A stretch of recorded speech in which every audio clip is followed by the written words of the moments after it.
What's up, everyone? Anthony here with Empire Music, empiremusic.com. Phone number at the shop, 412-343-5299. Super excited to show this one off today and to show off this entire lineup. You'll see a lot of content around this very shortly out of us here at Empire Music because Fender has launched a new series from guitars all the way to basses. It's the Vintera II. And that is a continuation of the Vintera series, which is kind of a vintage-inspired, Mexican-made product line. That kind of mirrors the American Vintage 2 currently. So you can always think that there is generally speaking, there's a mirroring line from Mexican-made product to American-made product. So a little bit more budget-friendly, kind of I wouldn't say a downsized instrument, but not quite as exacting in its design as far as vintage, but very vintage inspired. So today we're looking at the 70s Telecaster bass. What's that mean? That's kind of a weird, it's a weird product name, right? So Telecaster meaning it's that body style, it's that silhouette, Telecaster headstock, really the original P-bass shape, slab body, so no cutaways on it, all these kind of like harder edges on it. I think the glaring thing that we look at here is the pickup. It's a very interesting choice for Fender, and I applaud them for it. You know, we've seen this pickup pop up in the Rascal basses in the Squire lineup. Those are very popular, and if you've seen my video on that, a very, very cool instrument, very budget-friendly, cool instrument. Well, now we're seeing it kind of come out in the Vintera II series. Look at the position of it, too. Way up in the neck, very reminiscent of like the Gibson thing. Sonically, very reminiscent of that too. We would refer to this kind of as the mudbucker. Very, very dark, very muddy, but also very warm, and tons of low end and lower mid-range. So while you don't get all that top end articulation, it's not going to be a bass you want to slap on. I mean, you could, and obviously we'll try it at some point maybe, but you know, it's not really built for that. It puts out some power, and I think this would sit great in a mix. What I was playing at the intro there had tone all the way up, if you can believe it, and it was still pretty muddy, which is kind of the reggae dub thing. I think of the jaw wobble, kind of those old, I can't remember the name of those, but like the old Ovation, like it looked like the wave bass. God, I forget what they called those things. I used to own one of those actually, traded it for a pedal. Don't trade your basses for pedals, just buy pedals. That was a mistake. My friend Mike, if you're watching this, Mike, you got that bass for a steal off me. But anyway, it reminds me of that sonically, and that's like the jaw wobble thing, who's a hero of mine. So, like I said, slab body, alder. It's not a nitro finish, so that's something that we see, you know, that's a cost-effective way to get you the vintage look, but not the vintage nitro finish. It has a poly finish on it, so heavier finish. It's not going to wear. It's not going to breathe quite as much as a nitro finish. 70s C shape on the neck and 1.652 at the nut. Vintage tall frets. That nut width is like modern P-bass. So you see like an American Pro P-bass. That's that nut width, not the vintage 1.75. Or in the custom shop, this style of bass with the 1.7 nut width. Reverse gear tuners. It looks the part. It really has a unique sound to it too. Two-bridge saddle, but they're not the fiber saddles. They actually have a steel saddle. I think it's steel. Don't quote me on that. Check out the specs. And it's kind of a one-dimensional bass, but what it does is it gives you, like I said, a huge punchy, like I said, lower mid-range sound. We'll jump through some tones with it. There's really not a lot to do control-wise. It's volume and tone. We'll just move our hand around and kind of change our attack and our technique. I do have an overdrive pedal down here. It's the Way Huge Pork and Pickle, which is an overdrive and fuzz. I have it on overdrive setting, not super saturated, just to kind of give it a little bit of tube warmth to it, kind of that germanium overdrive sort of tone to it, which is cool. So let's go again, full tone, full volume. Yes, this is full tone. If you want to add more upper end clarity, you need to do that with your amp. I have everything set flat on the rumble over here just to kind of give this its, you know, the purest representation of what this bass sounds like. So.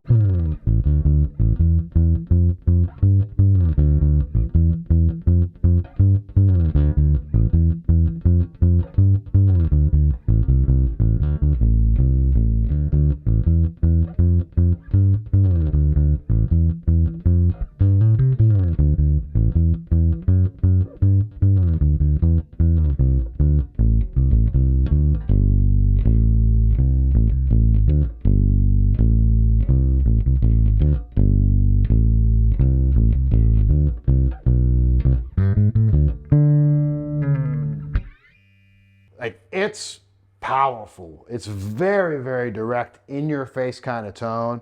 Now, if I play something a little more busy, like something I would typically play in one of our demos, and I try to let the bass kind of dictate what I play. So, you know, as soon as I plug it in and did a quick setup on this, it was in pretty good shape right out of the box, which is always nice. Kind of letting the bass dictate what I'm going to play, and sort of that reggae kind of big sounding, larger notes, slower, lower passages, like seem to just kind of speak to me on that. So typically, you know, if we were playing something, my stock riffs, which are very few, we'll see how kind of that translates.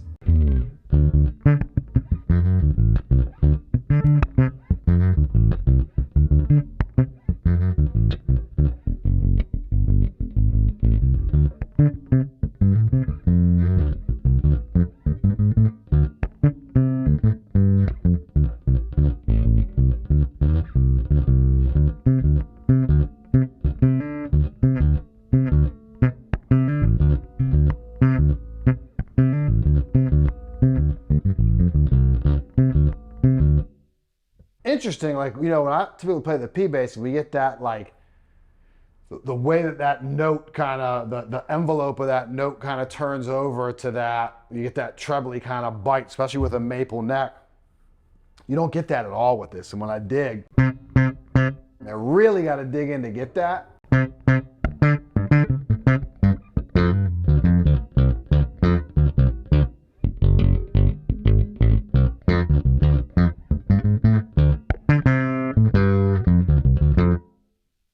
It's not like essentially where I think this bass should be. I really love it with the whole, the not letting that kind of punch come through.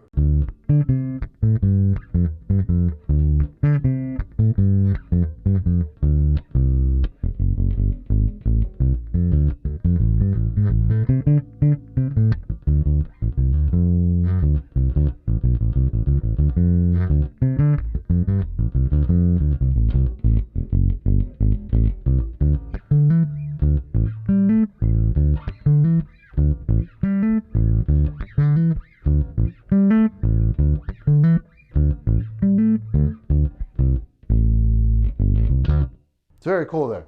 Now, playing up here, we're going to get even more of that kind of tubbiness, super punchy, super round, kind of round and punchy when we move up here right over the pickup.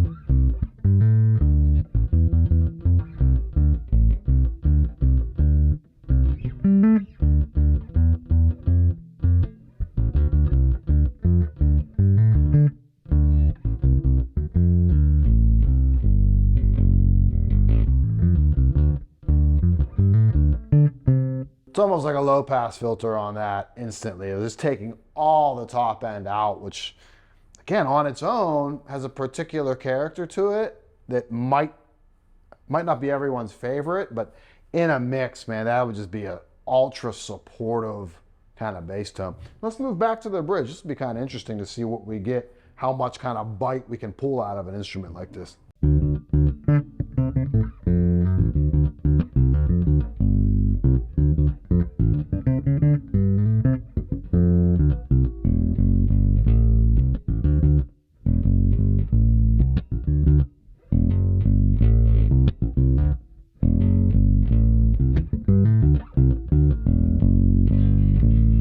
Man, there's a lot of weight there on that open E, F sharp, G, A.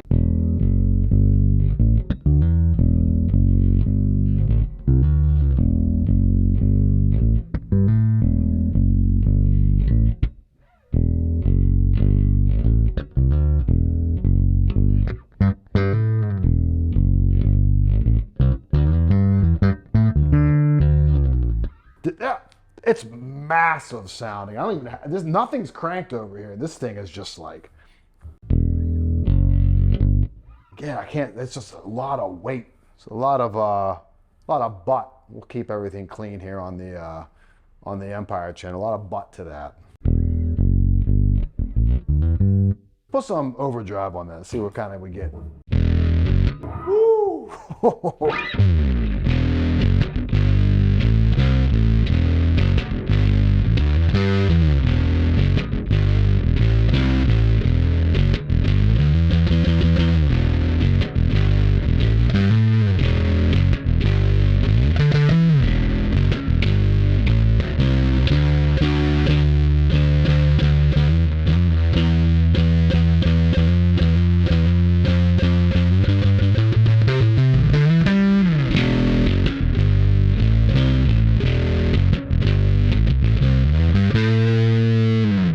That sounds great. That's massive. Now, interesting in there while I'm playing, I kind of fouled up a note there a little bit, and I dug into that open E like more than I should have.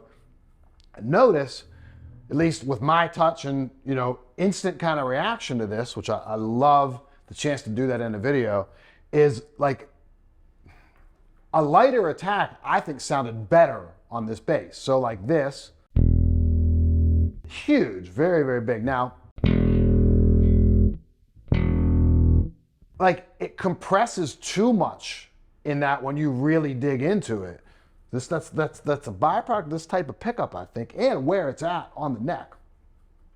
That was back here a little more, accentuating kind of how that string's vibrating. I just think it sounds better to me and with my touch.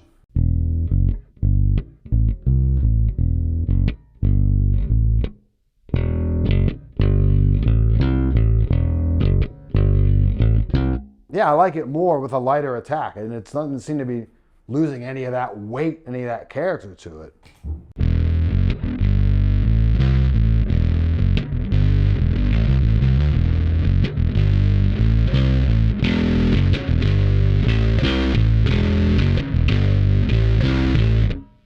Interesting kind of note there. Palm muting. That's going to be awesome on this bass. I can tell you right now.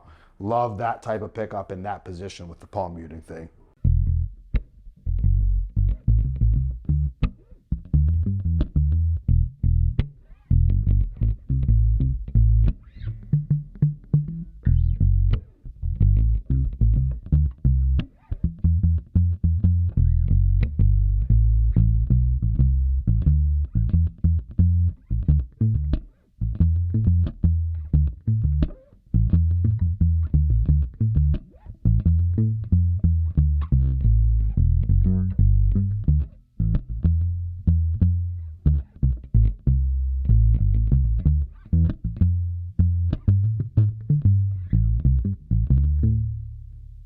Very cool. Love that. I would use that a ton. With a pick, it's going to be awesome too.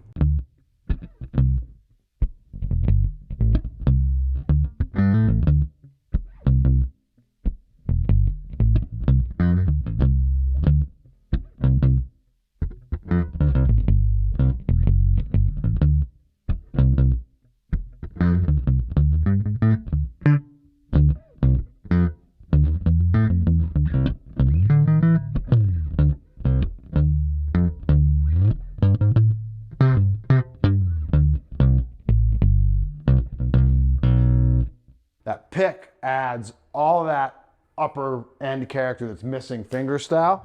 Kind of adds all that clarity we want to hear out of the top end.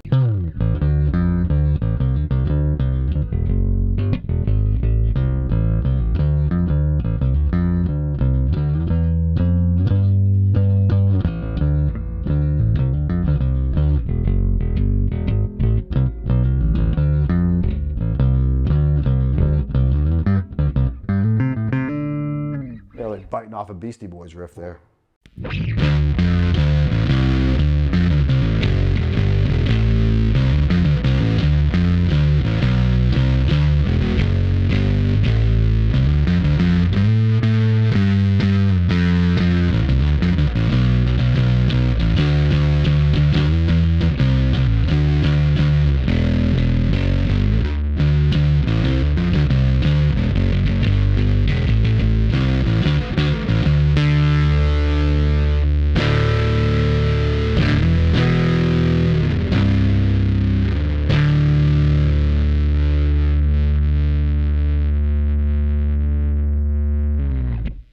Very cool, very cool. So, vintage Vintera II 70's Telecaster bass. This one's in surf green, also available in vintage white. New lineup from Fender. We're really excited to see all the stuff. You'll see all of those demos coming out of the Empire Music Camp here for sure. But this is impressive. I mean, a little bit limited because of the pickup and the placement of the pickup. But if you kind of know what to do with a bass like this, you can do a whole lot with it. It's all about your technique. It's all about EQing. It's all about, if you want some upper end clarity, play with a pick.